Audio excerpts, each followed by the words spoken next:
प्रभु यीशु मसीह के महान नाम से और एक बार इस नए दिन के लिए मैं परमेश्वर का धन्यवाद देता हूं। प्रभु के वचन से अपने जीवन को जांचना और परमेश्वर के वचन से पवित्र होना, यह हम लोगों के लिए एक बड़ी आशा और अनुग्रह की बात है। परमेश्वर के वचन में ना केवल अनुग्रह है, परमेश्वर के वचन में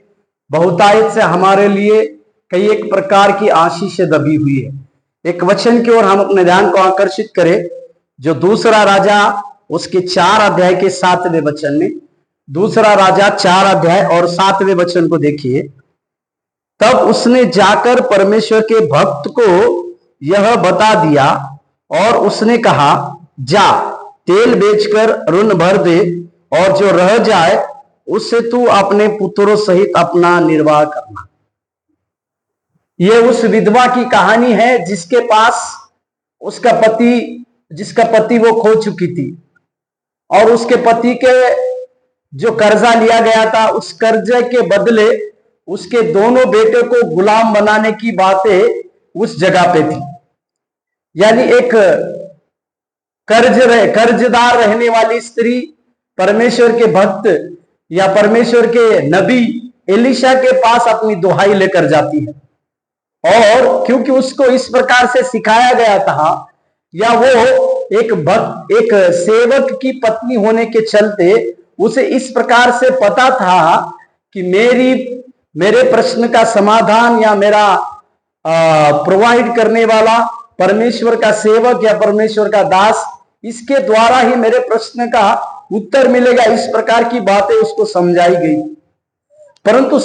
उसकी जो समस्या थी 7वें वचन में, उस समस्या का निराकरण होते हुए हम देखते हैं। जिस परमेश्वर के भक्त के पास वो चली आई थी, उस परमेश्वर के भक्त ने उस समय की उसकी समस्या का निराकरण नहीं किया, परंतु उस परमेश्वर के भक्त ने भविष्य के लिए भी उसे जो आशीष थी, उस भविष्य की आशीष के बारे में भी उसे इस बात को बताया। यहां पर वचन इस प्रकार से बतलाती है, उस भविष्यवक्ता ने जिस प्रकार से उसे आज्ञा दी थी, इस स्त्री ने उस सारी बातों को करने के बाद वो उस भक्त के पास जाती है, उस परमेश्वर के सेवक के पास चली जाती है। तो वो सेवक उसे कहता है कि जो तेल तेरे पास था, जो तेल तूने थोड़ा सा दिया था, उस तेल के द्वारा परमेश्वर ने जो सारे बर्तनों को भर दिया है, उस तेल को बेच दे और जो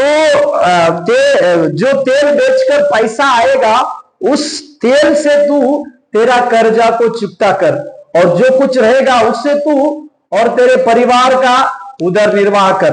मेरे प्यारो, यहां पर मैं वही स्त्री को दिखाने जा रहा हूं जो कर्जे में दबी हुई थी,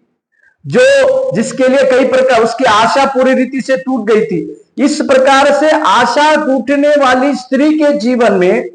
परमेश्वर के सेवक के द्वारा एक बड़ी दिलासे की बातें मिलती है, और उसका दिलासा यह होता है कि जो कर्जदार रहने वाली स्त्री अभी एक बिजनेस करने वाली स्त्री बन चुकी। मेरे प्यारों, जब हम परमेश्वर के भक्त की बातों को मानते हैं, जब हम परमेश्वर के भविष्यवक्ता की बातों को मानते हैं, उन्होंने जो बातों को कहा उसी प्रकार की बातों को अपने जीवन में जब करते हैं, तो ना केवल हम इस समय के आशीष को पाते, परंतु आने वाले समय के लिए, आने वाले पीढ़ी के लिए, आने वाले कई एक साल के लिए हम आशीष के हकदार बनते हैं। आज के सवेरे के समय में इस स्त्री के जीवन से इसी बात को हम सीखने पाए कि परमेश्वर के भक्त ने जिस प्रकार से कहा, उसी प्रकार से जो बातें उसको कही थी, उसी प्रकार की बातों को अगर हम मानेंगे तो हम आशीष के हकदार बनेंगे। प्रभु आपको आशीष दे। धन्यवाद।